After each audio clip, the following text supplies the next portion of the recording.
ৰাজ্য চৰকাৰৰ অৰুণোদয় আঁচনিৰ ধন লৈ থকা চৰকাৰী কৰ্মচাৰী এক দীঘলীয়া তালিকা আহি পৰিছে ৰাজ্য চৰকাৰৰ হাতত। হিমন্ত চৰকাৰে প্ৰকাশ কৰিব দীঘলীয়া তালিকা আৰু আজি অৰুণোদয় আঁচনিৰ যিসকল কৰ্মচাৰীয়ে ধন লৈ আছিল প্ৰতিমাহে সেই কৰ্মচাৰীসকলৰ নাম ৰাজহুৱা কৰাৰ সম্ভাৱনা।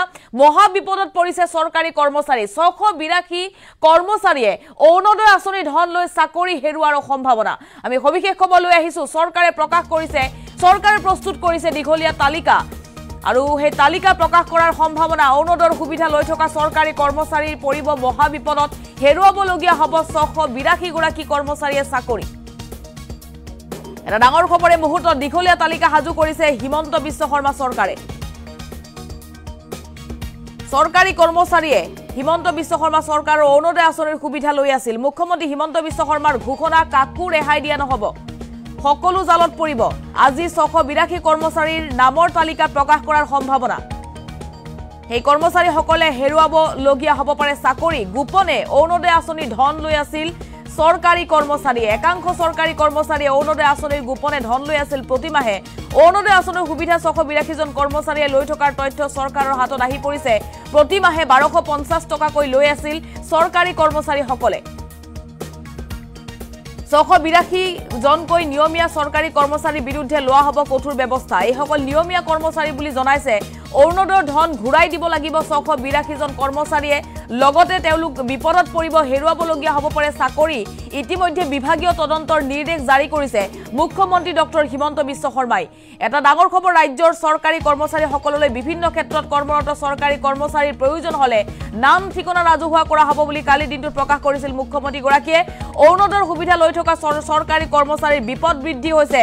চৰকাৰে প্ৰস্তুত কৰিছে দীঘলীয়া তালিকা আৰু আজি সেই তালিকা যদি কোনো লোকে বিচাৰে আজি সেই তালিকা প্ৰকাশ কৰাৰ সম্ভাৱনা। দীঘলীয়া তালিকা মুখ্যমন্ত্ৰী ডক্টৰ হিমন্ত বিশ্ব শৰ্মা চৰকাৰৰ হাতত আৰু 682 জনকৈ কৰ্মচাৰীয়ে প্ৰতিমাহে তেওঁলোকৰ বেংক একাউণ্টত 1250 টকাকৈ সোমাইছিল। অৰুণোদয় আঁচনি যিহেতু দৰিদ্ৰৰ এক আঁচনি, প্ৰতিমাহে দৰিদ্ৰৰ বেংক একাউণ্টত, আৰ্থিকভাৱে দুৰ্বল লোকৰ বেংক একাউণ্টত 1250 টকাকৈ প্ৰদান কৰি আহিছে চৰকাৰে। সেই আঁচনিৰে সুবিধা লৈ আছিল চৰকাৰী কৰ্মচাৰীয়ে আৰু সেই চৰকাৰী কৰ্মচাৰী মহা বিপদত পৰিব। 682 চৰকাৰী কৰ্মচাৰীয়ে হেৰুৱাবলগীয়া হ'ব চাকৰি।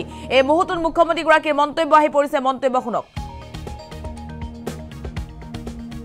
চলি আছে অৰ্থাৎ 15 তাৰিখৰ পৰা 28 তাৰিখৰ ভিতৰত অৰুণোদয় 3.0 আমি হিতাধিকাৰীসকলক নিৰ্বাচন কৰিব খুজিছো আৰু অৰুণোদয় 2.0 আমি বন্ধ কৰি 3.0 লৈকে যাব খুজিছো। 3.0 বেছি হিতাধিকাৰী থাকিব, সম্প্ৰসাৰিত ব্যৱস্থা হ'ব, লাহে লাহে জীৱন বীমা আদিৰ লগতো লিংক আপ হ'ব। কিন্তু এই অৰুণোদয় আঁচনিখন হ'ল দুখীয়া মানুহৰ কাৰণে কৰা আঁচনি। আমাৰ চৰকাৰৰ দৃষ্টিগোচৰ হ'ল যে 682 জন চৰকাৰী কৰ্মচাৰীয়ে অৰুণোদয় আঁচনিৰ ধন আজিলৈকে লৈ আছে। যেতিয়া তেওঁলোকৰ একাউণ্টবিলাক আমি বেংকৰ লগত মেটচ কৰিছিলোঁ, তেতিয়া আজি ধৰাত পৰিলে বা আমি গম পালোঁ যে 682 জন চৰকাৰী কৰ্মচাৰী যি ৰেগুলাৰ কণ্ট্ৰেকচুৱেল নহয়, যি নিয়মীয়া চৰকাৰী কৰ্মচাৰীয়ে অৰুণোদয় আঁচনিৰ ধন ইমান দিনে লৈ আছিল। আজি আমি গোটেই কেইজন এই কৰ্মচাৰীৰ বিৰুদ্ধে ডিপাৰ্টমেণ্টেল প্ৰচিডিং ড্ৰ কৰাৰ বাবে সিদ্ধান্ত লৈছোঁ আৰু আমি এই কৰ্মচাৰীসকলৰ বিৰুদ্ধে কঠোৰ অনুশাসনমূলক ব্যৱস্থা গ্ৰহণ কৰিম। 682 জন আমাৰ ওচৰত থ্ৰ' পৰ্টেল আমাৰ ধৰাত পৰিছে, কিন্তু হয়তো এই নম্বৰটো আৰু বহুত বেছি হ'ব পাৰে। অৰুণোদয় আঁচনি চৰকাৰী কৰ্মচাৰী থকা পৰিয়ালে পাব নোৱাৰে। সেইকাৰণে কোনোবা যদি কৰ্মচাৰী এতিয়াও এনেকৈ টকা পইচা লৈ আছে, মই তেওঁলোকক যাতে ডিপাৰ্টমেণ্টেল প্ৰচিডিঙৰ আওতাত আহিব নালাগে, ভলেণ্টিয়াৰী তেওঁলোকক নিজৰ নাম অৰুণোদয় আঁচনিৰ পৰা আঁতৰাই দিবৰ বাবে মই অনুৰোধ কৰিম। আৰু এই 682 জন কৰ্মচাৰীৰ বিৰুদ্ধে আমি কঠোৰ অনুশাসনমূলক ব্যৱস্থা আমি গ্ৰহণ কৰিম। আমি চৌকছ কৰিবৰ কাৰণে ডিপাৰ্টমেণ্টক অৰ্ডাৰ দিছোঁ আৰু যদি আপোনালোক কোনোবাই ডিটেইল বিচাৰে 682 জনৰ নাম ঠিকনানো কি যদি জানিব খোজে আমি নাম ঠিকনাখিনিও গুৱাহাটীত আমি ৰিলিজ কৰি দিব পাৰিম।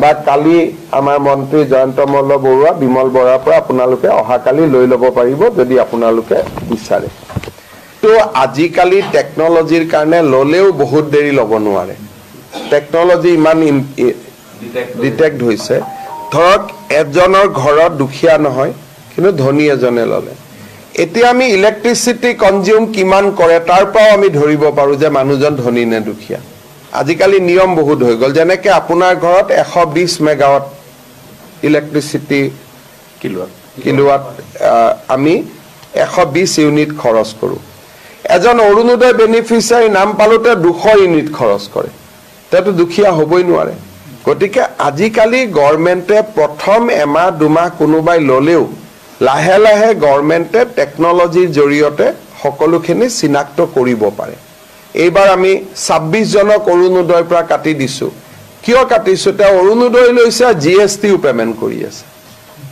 গতিকে জিএসটি পেমেন্ট কৰা মানুহটো অৰুণোদয় ল'ব নোৱাৰে দুদিন পিছত ইনকাম টেক্সৰ পৰা আমি ডাটাবেছটো আনিব পাৰো গতিকে ক্ৰছ চেকিং কৰাৰ আজিকালি বহুত সুবিধা আছে আৰু এই মেথডলজি বিলাক এতিয়া আমি এপ্লাই কৰি গৈ থাকিলে লিষ্টখন ক্লিন হৈ গৈ থাকিব